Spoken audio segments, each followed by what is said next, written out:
I have an obsession with all things history, mystery, conspiracy, and paranormal. I love to do deep dives in topics I sometimes stumble upon sheerly by chance. And I love to tell stories. So, welcome to this very special Halloween edition of Sit and Spin. We're getting all cozy in the firelight, and I am going to read some ghost stories.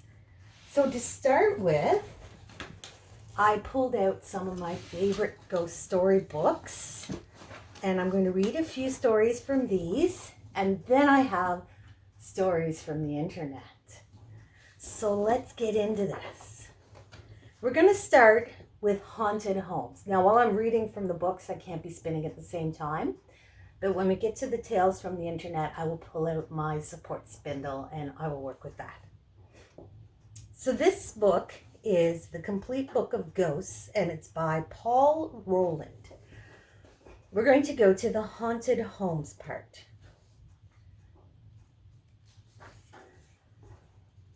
In every home a heartache. If our ancestors attached too much importance to these ill-understood arcana of the night side of nature, we have attached too little. It's a quote from Catherine Crowe, The Night Side of Nature, 1848. The days when ghosts swept through the cobweb corridors, rattling rusty chains, are long gone. Today's restless spirits are more likely to karaoke with MTV if they don't get the respect and recognition they believe they deserve. At least that's the message delivered by the late Professor Broersma. As usual, I'm really good with names, who died just before Christmas 1987 in the house he built at 2115 Martindale Drive in a suburb of Oklahoma. A house which he later returned to haunt until the new owners wised up to what he wanted. The professor evidently found it difficult to communicate at first, if the experiences of the new owners were anything to go by. In fact, there were several new residents of the house in quick succession, each driven out by inexplicable noises and occurrences until, in 1994, newlyweds John and Aggie Lurtz moved in. John and Aggie were not put off by tales of a restless spirit, or the fact that one previous owner had reportedly fled, leaving all his earthly possessions behind. The house was all that they had dreamed of, and they were not going to be evicted by anyone, living or dead. The professor's campaign of intimidation began with regular radio broadcasts in the middle of the night, and it was loud, very loud. Try as they might, the couple couldn't locate the source of the signal. Their own radio was unplugged. What's more, it was not a station they recognized. It was broadcasting old news from years gone by. It was like living through an episode of The Twilight Zone. Eventually, they came to the conclusion that the sound was coming from beneath the floorboards. But when they lifted them, there was no radio to be found. Having failed to dislodge the couple, the ghost tried a new tactic. He took possession of the hi-fi and began blasting out heavy metal music at ear-bleeding volumes. His favorite band, apparently, was the German techno-grunge group Rammstein, der Haust, whose oral assault of overdriven guitars threatened to bring down plaster from the ceiling. John and Aggie would frequently return from a shopping trip to find the hi-fi going at full blast, but the equipment had always been switched off before they had left the house. But the professor had reckoned without Aggie, a practical and determined young woman who had lived in haunted houses before and learned how to assert her rights when confronted with spectral squatters. One night in 1998, she awoke to see the figure of a man standing at the foot of her bed, and, assuming it to be the professor, she demanded to know what he wanted. In a foreign accent, he replied that all he wanted was an obituary, as he had never had one. And with that, he faded away. All things considered, it didn't seem an unreasonable request, and so later that day, Aggie began research into the professor's past. She discovered that his grievances were well founded. His death had not been reported in the local paper, and no acknowledgement of his considerable achievements had been made. During the Second World War, the Dutch-born academic had served with distinction in the resistance movement at considerable risk to himself, after which he moved to America. There, he contributed to the development of advanced sensor technology for NASA. All of these accomplishments were listed in Aggie's glowing obituary, which she wrote for the local paper.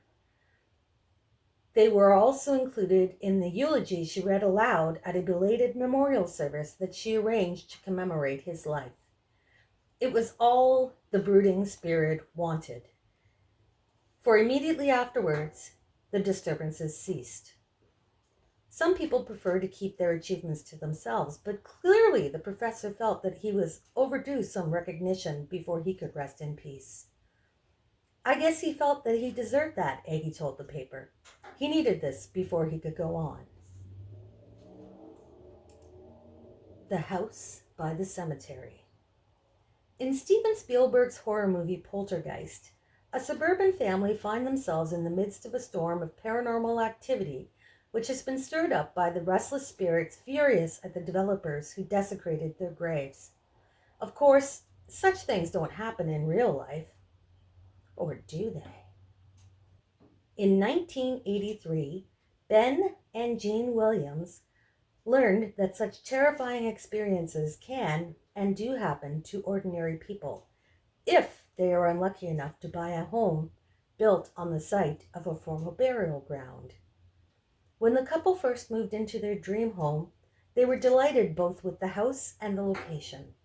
The new development at Newport, Texas, was within commuting distance of Houston and boasted immaculate landscape gardens and highly desirable upscale homes. But there was a catch. Their gardens seemed to attract an unusual number of poisonous snakes. But this was not all. Lights would switch themselves on and off. The garage door repeatedly malfunctioned, and the atmosphere felt unusually oppressive. No matter how often they told themselves that they were now living the life they had always dreamed of, they could not shake off a sense of foreboding, or the feeling that something, or someone, was watching them. Whenever something inexplicable occurred, they came up with a rational explanation. The lights and garage door could be due to faulty wiring, the snakes to some other natural phenomenon that would be unearthed one day, and their paranoia to the stress of moving. But there was no explanation for the series of large rectangular holes which seemed to form a pattern in their lawn. As soon as they tilled them in, the soil would drain out of them, leaving the same grave-shaped impressions. It was the talk of the neighborhood. Their unspoken suspicions finally surfaced when contractors began excavating the backyard of the home belonging to their neighbors Sam and Judith Haney, and unearthed a pair of rotting coffins containing the corpses of a man and a woman. Nobody slept soundly on the Newport development that night. The following day, their curiosity aroused, the Newport neighbors banded together to make not so discreet inquiries into the history of the site, and discovered that it had once been the last resting place of poor black citizens of that region, many of them former slaves. They even managed to locate a retired black gravedigger who was able to identify the disinterred remains as those of Betty and Charlie Thomas, who had died during the Depression. Out of genuine respect for the deceased, the Haneys insisted that the bodies be reburied in the garden and given a decent Christian funeral service. But that did not appear to have appeased the dead couple, or to pacify the 60 or so former occupants of Newport's Black Hope Cemetery. Over the following days, the Haneys were subjected to a barrage of poltergeist activity. A clock spat sparks, phantom footsteps marched up and down the empty rooms after dark, and a pair of Judith's shoes disappeared only to turn up on Betty's freshly dug grave. That was it for the Haneys. They instigated legal action against the developer and won the case. But it was overturned on appeal, so they took the only course of action left open to them. They packed up and moved out, leaving a perfectly good house to the ghosts. Meanwhile, Ben and Jean Williams were seriously considering selling up and moving out. But rumors of the weird goings-on had spread through the real estate community, and no one was interested in having the home on their books. Then one night, Ben returned home late to see a figure standing at the end of his bed while his wife slept. It was the last straw. They decided that if they were to succeed where their neighbors had failed in suing the developer, they would have to provide physical proof. So in the belief that the other bodies were buried in their back garden, they decided to unearth those themselves. Jean began digging one afternoon but found the task too tiring, so she gave the spade to her 30-year-old daughter Tina. After only a short while, Tina complained of breathlessness and chest pains, then collapsed. She died 2 days later. The Williams family moved out shortly afterwards and settled in Montana. The Spectral Squatter. There's only one thing worse than living with a ghost, and that's living with a ghost with attitude. Housewife Frances Freeborn found this out to her cost when she moved into her new home in Bakersfield, California in November 1981. Apparently, the previous owner, Meg Lyons, had departed the property and this earthly life in a hurry, leaving not only her furniture behind, but also her clothes, which were still hanging in the wardrobe. Frances wasted no time in disposing of everything in preparation for redecorating. But Ms. Lyon's spirit was evidently not ready to depart in peace. The first sign that something was not quite right came with a series of loud noises in the kitchen, which Frances attributed to faulty plumbing. But the local handyman could find nothing wrong with the pipes or the heating system. As soon as he had packed up his tools, the banging resumed. Frances shrugged it off as one of those things that can't be explained. But in the following days, she started to doubt her own sanity when the kitchen cupboards opened by themselves and the lights she had switched off turned themselves back on again whenever she went out. Although she was not by nature a nervous woman, she began to feel decidedly uneasy as the weeks went by. Instead of enjoying putting her own personal touches to the house, she began to get the distinct impression that someone else was looking over her shoulder and that they disapproved of the changes she was making. A framed antique photograph that she tried to hang was repeatedly taken down undamaged and left propped up against the skirting while Frances was occupied elsewhere. This occurred no fewer than 5 times, leaving an increasingly uneasy Frances in no doubt that she would have to find another spot for the photo. Not long afterwards, the late Miss Lyon's son-in-law came to call and was not surprised to learn of the moving picture. His mother-in-law had hung a similar photo in that very spot and was clearly not happy with its replacement. Frances stuck it out through the new year, but come spring, even the blossoming trees and the flowers in the gardens couldn't raise her spirits. She made one last determined effort to cheer up the old place and impose her personality upon it. She spent a small fortune at the local DIY store and returned home to smarten up the master bedroom. But the very next morning during breakfast, while she looked through color charts, the windows and doors flew open, then slammed close again as if unseen hands were showing her the nearest exit. Frances took the hint. Still dressed in her nightgown, she snatched up her barking dog and headed for the front door. But something was blocking her retreat. There was a zone of pressure, a mass, out in the hall, she later said, as if something ominous and ugly was concentrated there.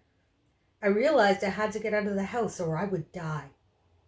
With an enormous effort, she screamed at the top of her voice and braced herself against the malevolent mass as if tearing through a downpour. A moment later, she was out the door, sprinting down the path to her car. She never looked back. So those are some haunted house stories from The Complete Book of Ghosts. So now let's go on to Haunting Stories. This is a book by John Robert Colombo. He collects tales, people's personal tales, and then publishes them in book form. So this story is from Vivian Hartley, and this is her personal tale of the paranormal. Dear Mr. Colombo, first off, let me tell you how much I enjoyed your book, Ghost Stories of Ontario. Some of the stories really gave me the creeps. Now let me tell you about something creepy that happened to me. I live in Toronto. In July of 1996, I was on vacation in New Brunswick. My husband and I rented a small cottage in a tiny village called Barnesville. It's a tiny place on the grounds of a huge mansion, but set back in the trees so there's no view of the main house or the road. The cottage is constructed of stone and is over 100 years old. We stayed there for a month. The first incident occurred when we had been there for 3 days, and I almost discounted it as imagination, though it scared me. I was taking a shower after a long day at the beach. The bathroom was filled with steam. After I pulled back the shower curtain and was drying myself, I saw something out of the corner of my eye. The steam was swirling around, too fast, and it was forming a shape. I stood there in shock, and I could see a human figure, even shorter than me, and I'm only 5'1". It dissipated, and the water in the shower that I had just turned off came back on. Over the next few days, nothing happened, but I felt constantly watched. Then I was lying on the couch one rainy afternoon. I was definitely not falling asleep. I was propped up reading, and suddenly my energy drained away. I felt drowsy and hypnotized, and a paralysis came over me. Strangely, I was not afraid. I couldn't move a muscle. Then a boy walked out of the bedroom and sat down on the edge of the couch and stared intently at me. He was wearing suspenders. About his dress, that's all I can recall. He had dark hair and a pale complexion and light gray eyes. He was perhaps 10 or 11 years of age. He placed his hand on mine, and it felt cool and dry. While I could not see through him exactly, he looked insubstantial. I felt like I was having an asthma attack and began to gasp for air and panic, struggling to move. He faded slowly and looked pained that I was afraid. When he was gone, I found I could move again and promptly sat up and screamed my lungs out. My husband came running from the kitchen. For some reason, I told him I had had a bad dream. I decided that since we still had 3 weeks in the house, I was not going to be in it alone. I did not feel threatened, but I did feel nervous and could feel a constant presence. I had a very vivid dream that I spoke to the boy, and he was crying and trying to clutch at me. He was pathetic, but I woke up sobbing and terrified. I felt his name was Warden. I went shopping for the day, and when I returned to the cottage, my husband was driving up the driveway towards the cottage, and he saw a white face at the front window. The face had a shock of dark hair. It was only then I told him about what I had seen in the previous days. On a Saturday night, we invited another vacationing couple and their 2 daughters, aged 9 and 5. The 5-year-old stayed in the house playing while we barbecued in the backyard. After she was out of sight for a while, her mother called out, "What are you doing in there?" The girl replied, "Playing with Warden." We had said nothing regarding the boy to this people. For the remainder of our stay, the only thing that happened was the taps would turn on. I felt depressed sometimes, and my husband felt sad for no reason as well. I feel that the boy is trapped there and was trying to communicate. We spoke to a Protestant minister in the village, and I think he thought we were nuts, but he agreed to go to the cottage and pray for the spirit to move on. I hoped it would. Sincerely, Vivian Hartley. All right, so those were some of my favorite tales from my books. Now, let's go to the internet. So here's some tales from Reddit.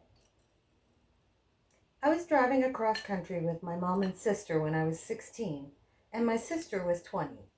It was late, but we were well rested still and alert. We were driving along an interstate and needed gas and a bathroom break, so we stopped at the only rest stop in 200 miles. There was a van full of teenagers on a road trip at the gas station, as well as a small gray car parked at the pump in front of us, with two young men standing still outside of it.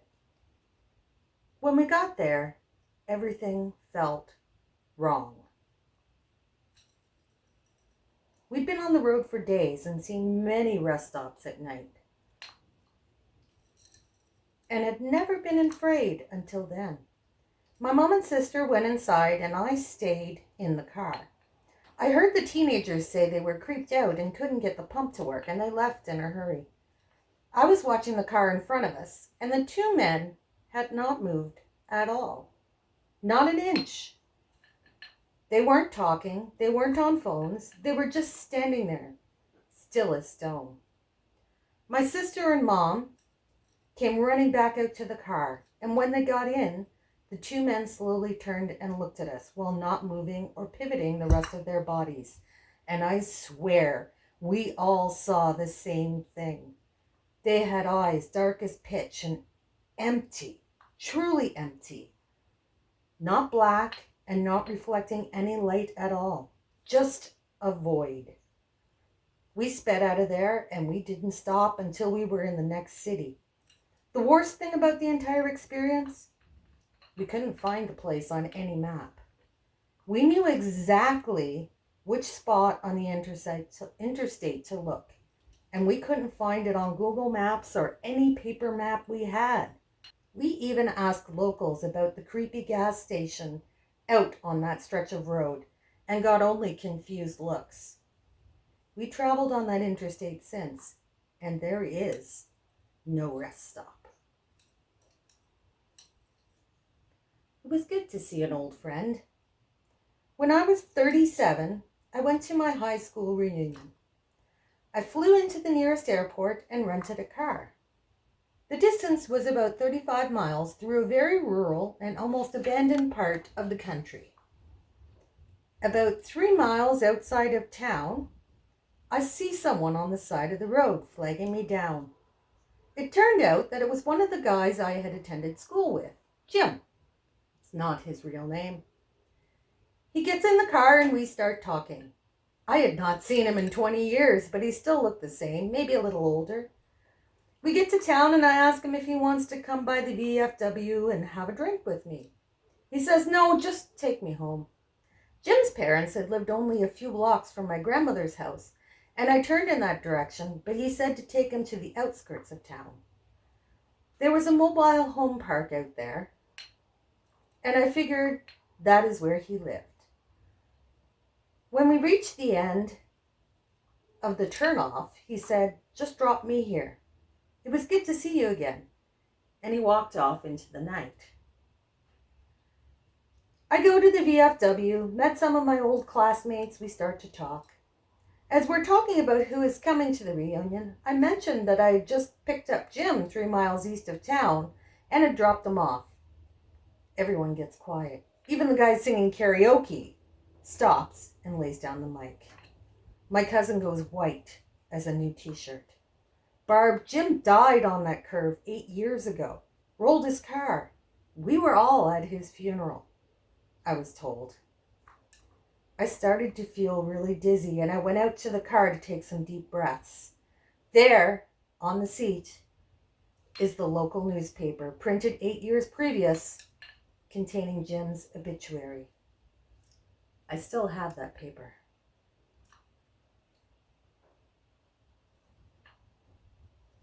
Rig number 12.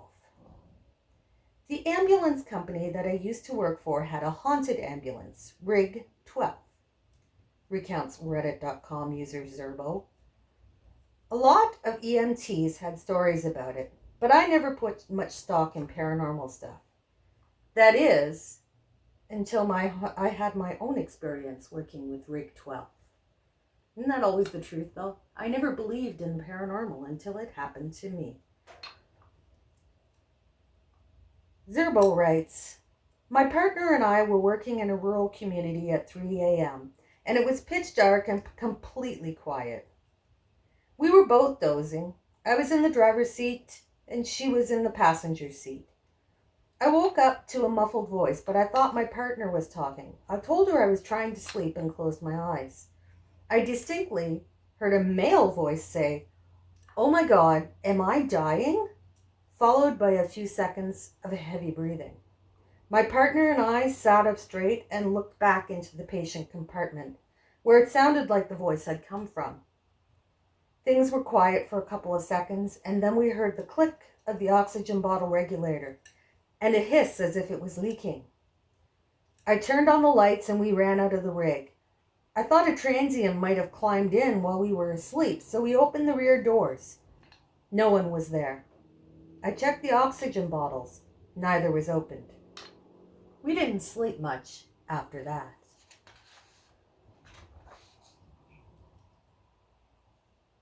The board. A few years ago, I moved into a one-bedroom apartment in Melbourne, Australia.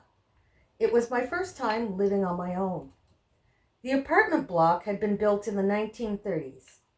I'd been there for a few months when I came home from work one day and went into the bathroom. I saw something strange. A wooden board which had covered a hole in the ceiling that led to the small attic space lay fractured in two pieces on the ground. I examined the pieces. The board was an inch thick, and it would have taken Bruce Lee to break it. I thought that the landlord had sent someone to work in the attic. I was frozen still with fear. Someone is up there for sure, I thought.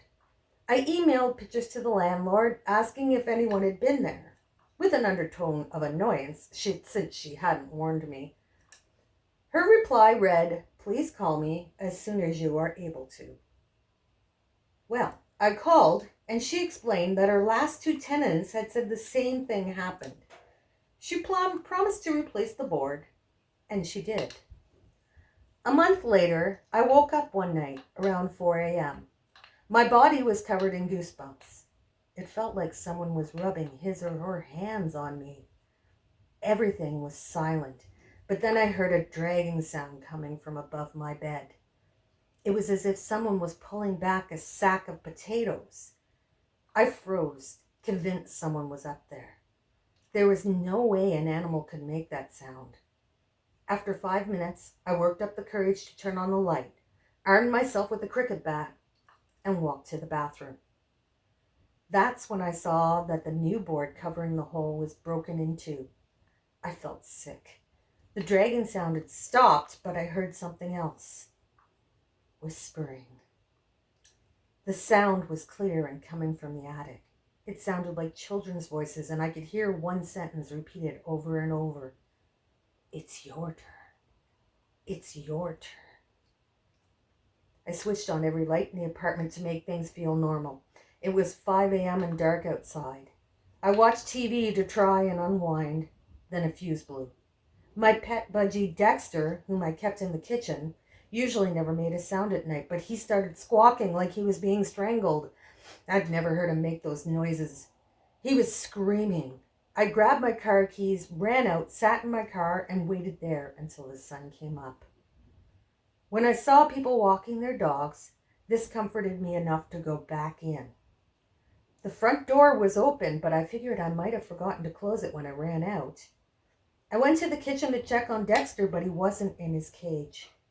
I felt sick again. All the windows were closed, so I looked everywhere inside. When I walked into the bathroom, I heard splashing. Dexter was half drowned in the toilet. I took him out, washed and dried him. I was so confused. At 8 a.m., I called the landlord and gave her a watered-down version of the night. "Oh, wow, you heard the whispering too," she said. I stayed in that apartment for another 18 months. I heard the whispering on a few occasions, and twice the board covering the hole in the ceiling moved. Although I live elsewhere now, The landlord recently called. She said that her new tenants had begged to speak with me about some of the stuff that's been going on there. Forget it. It's their problem now.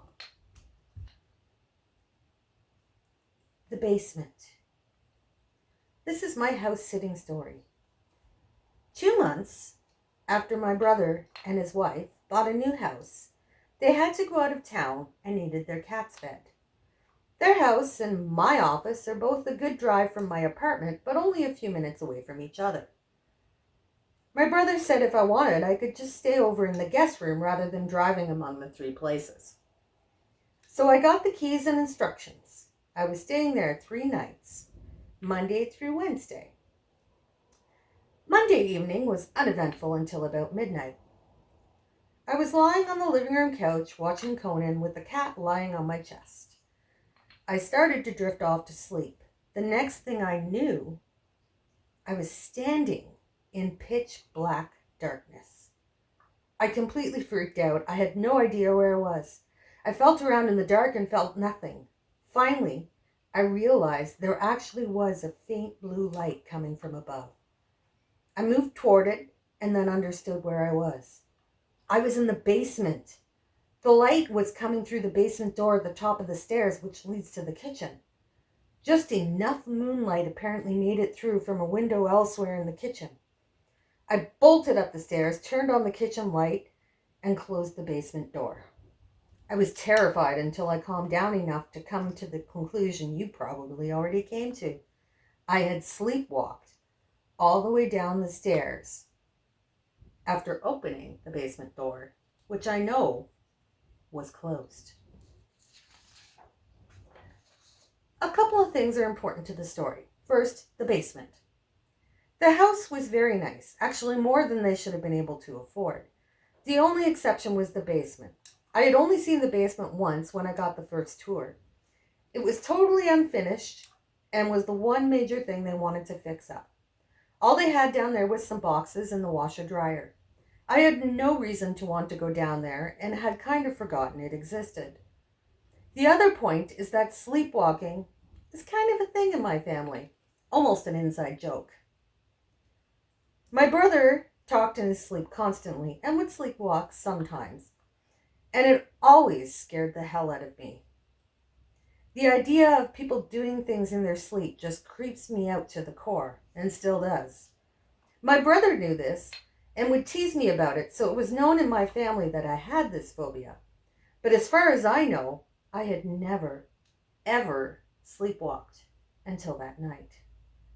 The image kept playing in my mind over and over of me asleep, getting up from the couch, walking to the kitchen, opening the basement door, and shuffling down the stairs into total darkness. Creepy as hell. Anyway, I saw the TV was still on in the living room playing Wedding Crashers. I watched the rest of the movie, trying to laugh and think of sleepwalking as a funny story to tell my brother. When I went upstairs to go to sleep in his guest room, I stayed asleep. That was night 1. The next morning, in the light of the day, it didn't seem that scary. I texted my brother about it and joked around. All day I wasn't bothered one bit.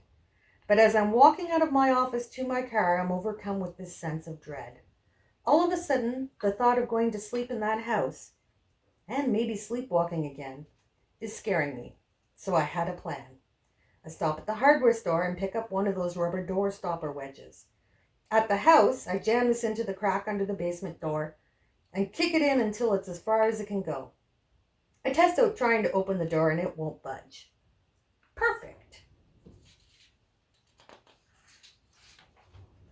Later, I go upstairs and fall asleep. When I wake up, I swear to God, I think I'm dreaming. I was standing in darkness again, but this time I know exactly where I am. The smell is the same. The concrete floor under my feet is the same. I look around for the light from upstairs, and it takes me longer to find it because it's further away. Last night, I was only a couple feet from the stairs. This night, it was maybe 10 feet. I run up and turn on the kitchen lights. I see the rubber wedge on the floor, a couple of feet away, as if tossed there. Again, I can't stop picturing myself sleepwalking. Out of the bedroom, down the stairs, trying to open the basement door, bending down and yanking out the wedge, and then again slowly down into the darkness. I decided I was turning on the basement lights and they were staying on. I opened the door and flipped the switch to the basement stairway. I saw there was a main switch at the bottom of the stairs. To give you a quick sense of layout, the staircase split the basement into two parts. To the right is a small area with a washer-dryer, and to the left is the big open area. Anyway, I walked down and turned on the lights for the whole basement. That's when I noticed something I hadn't noticed when my brother gave me the tour. About 10 to 15 feet away, in the big area, there was a door to what looked like a small closet. This door was closed, but it had no doorknob, just an empty hole, so it looked like it would swing freely open. I realized it was very close to where I had just awoken. Then, a freaky thought came to me. It was as if each night I was heading to the door and getting a little further each time before I woke up. As soon as that thought popped in my head, I booked it up the stairs again, left the lights on, and closed the door. I went up to the bedroom, but it took me forever to fall asleep. That was night 2. The next morning, Wednesday morning, I woke up late for work. I didn't think about the basement at all because I was scrambling to get ready. At work, though, I was still curious about what was behind the door. So I texted my brother and asked. He replied, "Wait, why were you in the basement?" I realized that when I texted him the day before, I never actually told him where I woke up. So I tell him I woke up in the basement, actually twice in a row. After a while, he sends this novel-length text about how the basement is creepy, not to go down there, etc. How they tried putting the litter boxes in the basement and the cats made a mess in the house because they refused to go down. How he volunteers to do every chore other than the laundry so he doesn't have to go down there. He says all this stuff, and it's surprising to me because my brother never believed in the paranormal or superstitions, ever since we were kids. I also realized he never answered my question about the door, but I let it go. After work, I get the same feeling of dread as I'm walking to my car. I really don't want to stay there again, and I decide I don't have to. So I go feed the cats, get my stuff, and drive back to my place. I'm supposed to feed the cats one more time, so I'll stop over in the morning. As I went to sleep in my apartment, I was thinking of all the steps I would have to take to sleepwalk to the basement again. Find my car, parked around the block, drive asleep to my brother's house, etc. But this time, I sleep through the night. That was night 3. Thursday morning, I stop at the house as planned. I'm about to leave when I remember that the basement lights are still on. I don't even hesitate to go down to turn them off. There was something about being there in the morning that, at the time, made it seem fine. When I go down, again that door without the doorknob catches my eyes, and it doesn't seem scary anymore. So what the hell, let's see.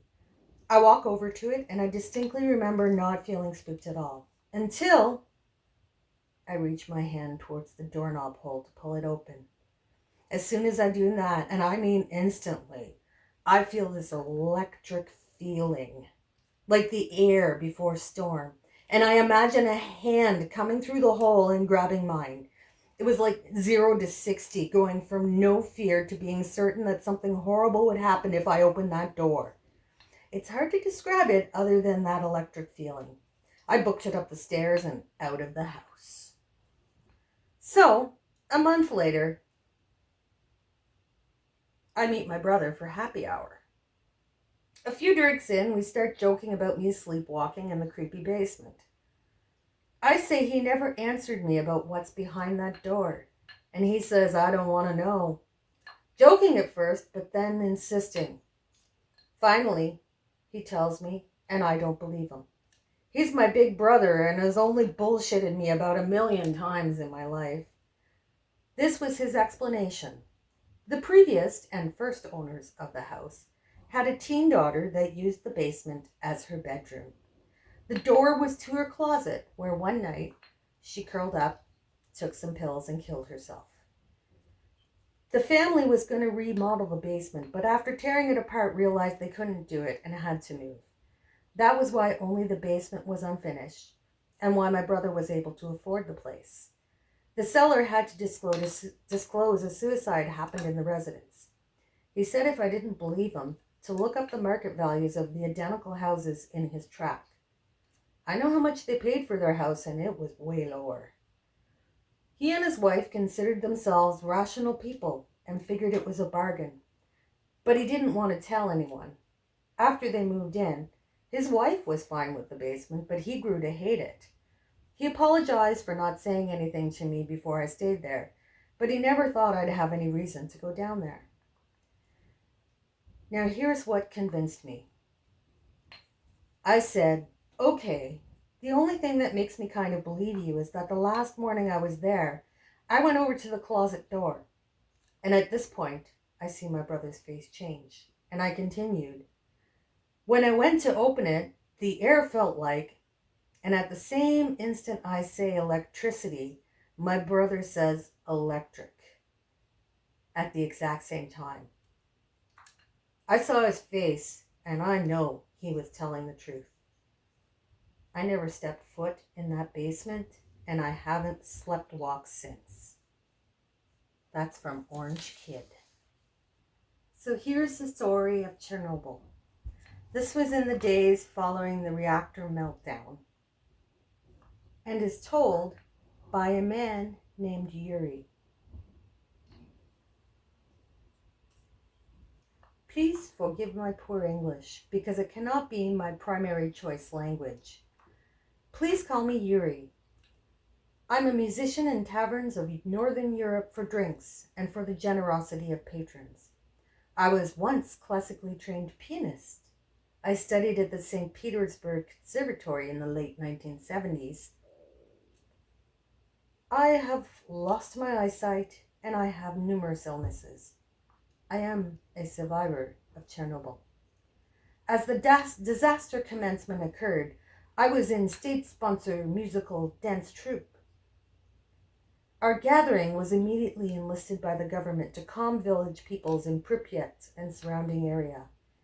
Mere hours after the meltdown commenced, our bus entered the exclusion zone at checkpoint Dyakta.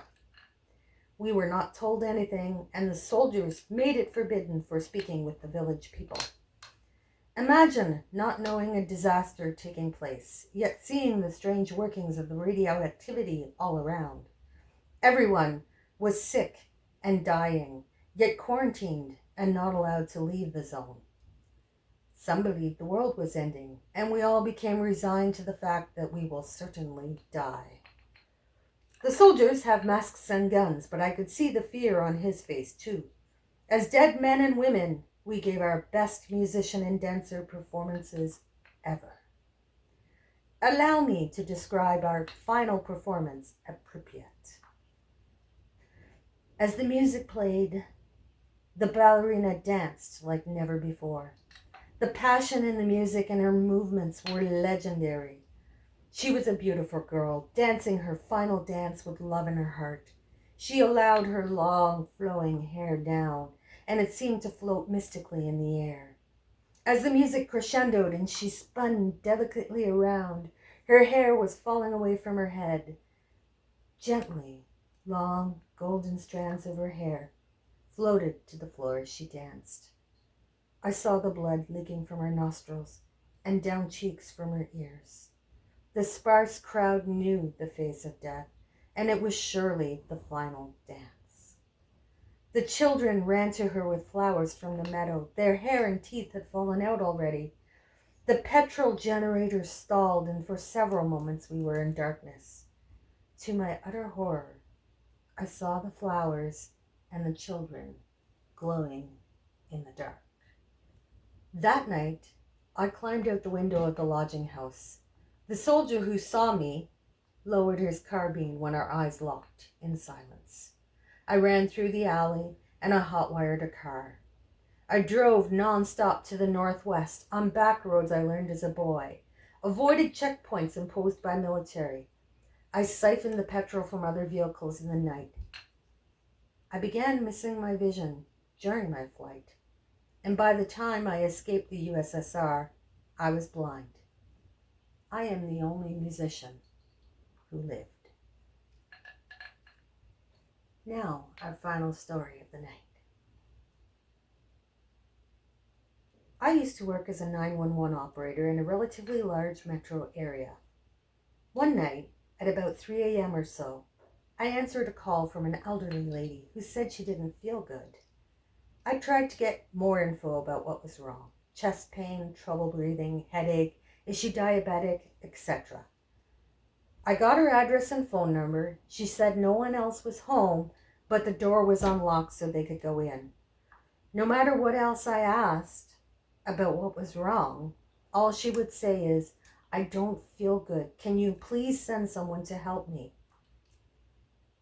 After a few minutes, she said, "I'm going to put the phone down for a minute. I need to go to the bathroom."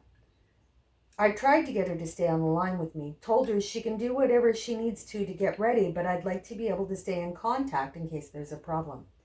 She said, "I'm going to put the phone down. I'll just be a minute." A couple minutes passed, then the fire department called on scene, so I just disconnected and didn't think much about it. Told them the patient advised front door is unlocked and she was in the bathroom. A couple more minutes and one of the firefighters called over the air with a weird tone and said, "Fire alarm," which is how they address dispatch. How exactly was this call received?" I told them call was first party from the patient's home phone approximately 8 minutes ago. He didn't respond over air, but called the desk from his cell phone, which usually happens when something as weird is going on, but they don't want broadcasted since anyone can listen to the radios. On the phone, he said, "Are you sure this wasn't a third-party call from a family member or something?" I said, "Negative. Caller advised I don't feel good and said no one else was home. So to the best of my knowledge, the caller is the patient. Have you made contact?" He said, "Yeah, she was in the bathroom, like you said. But she's been dead for about 12 hours. Cold to the touch, fully livid, full rigor. We're going to need a deputy out here." Afterwards, we pulled the tapes of the radio and phone calls and checked the timestamps, address, phone number, and went over everything a few times to see if I'd missed something. I called them back in the morning after the shift to see if they had any more info, but they were just as weirded out as we were. The phone was in the living room and the patient was in the bathroom, but the call was definitely from that phone. I hope you've enjoyed a good yarn. Happy Halloween, happy spooky time, and I will see you next time. Thanks so much for joining me. Good night.